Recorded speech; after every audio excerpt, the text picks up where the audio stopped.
We were in the Chutu Valley and we were reconnaissance in this valley for months because we were about ready to do a major valley clearance. There was, intel was like 2,500, 3,000 Taliban fighter in the valley. We were bringing enough to the fight. So we kicked off the clearance operation on September 11th. We got up to our set of compounds. We were going to be clearing because we had the southern part of the valley. But we got to our first objectives. We got to clear these first set of compounds. And we have taken fire from these compounds nonstop. We know there's bad guys here, but it's quiet, but it's too quiet. There's no dogs. There's no nothing. So up front, we're clearing the path to the first set of compounds. And we stop and do one last check of your Afghan counterparts. Like, hey, all right, this is what we're doing. Don't forget that compound, Pointy Talkie. Make sure everybody understands. And it's like, all right, guys, hey, we got about 25 meters. That's compound number 1. All right, let's go. Ready, break. They're just standing there. Hey, man, hey. And our interpreter, we called him Nick. It's like, Nick, did you tell him? He goes, yeah, I told him. Tell him again. We're like, I see head shaking. I said, no. Well, what do you mean no? They said, it's too dangerous. Well, no, it's dangerous. You Americans, you're better trained than us, so you guys should go first. It's like, yeah, if this was Texas and we were clearing a village in Texas, yeah, I would go first. My country. But it's Afghanistan. So you guys should probably, for your country kind of thing. Nope. So I turned around to tell my counterpart that was with me, these guys aren't budging. They're not going to move. And he's like, hey, what is Nick doing? What are you talking about? He goes, get him away from that compound right now. So I turned around and Nick had ran down to the first compound and he's trying to do the Afghan Rambo thing, but quiet. I mean, Taliban know you're there, but he's still being quiet. He's trying to wave him down. Whoa.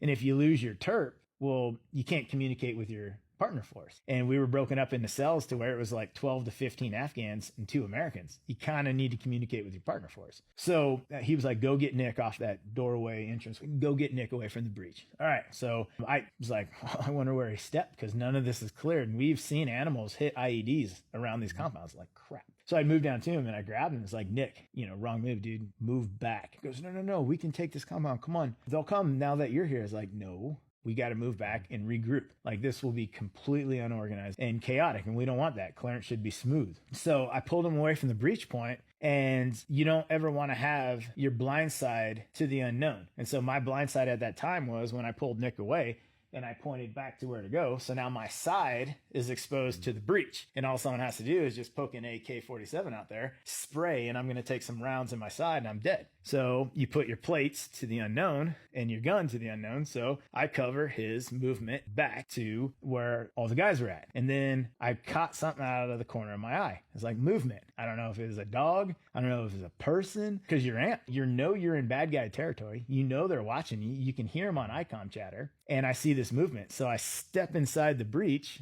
and boom. And they had an IED right there in the doorway. So I stepped on an IED that was in the doorway. Why? Because they know our TTPs. They know how to play with our minds. They're very good at that. The IED goes off and I can't figure out what happened. What in the hell happened? It didn't hurt. And I was like, okay, so maybe I'm good. And granted, it sounds like this is a long time, but this is all seconds. And so I'm laying there. I can't breathe because the dust, the ammonia explosion went off. And I was like, I need to get fresh air. I'm going to suffocate. Why can't I move? God, man, I can't move. I got a 50-pound assault pack on full of demo and everything like that.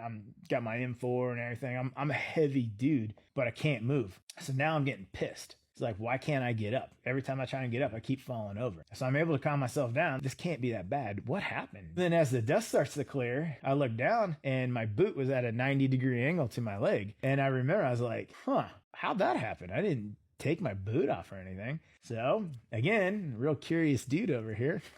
So I grab my leg from behind my knee and I lift up on my leg and my boot flaps over. And these 2 pearly white objects are sticking out of my pants. And then my boot flopped over to where the heel of my boot was hitting me in the hamstring. And then I was like, oh, that's my leg. Boom, pain hit me just like that. Oh God. Oh man, it hurt so bad. But it was funny because it's like I was able to psych myself out so much because I didn't know what was going on that it didn't hurt. And then when I realized it hurt, my mind was like, oh yeah, let's hit these pain receptacles. That's right. Our bad, dude.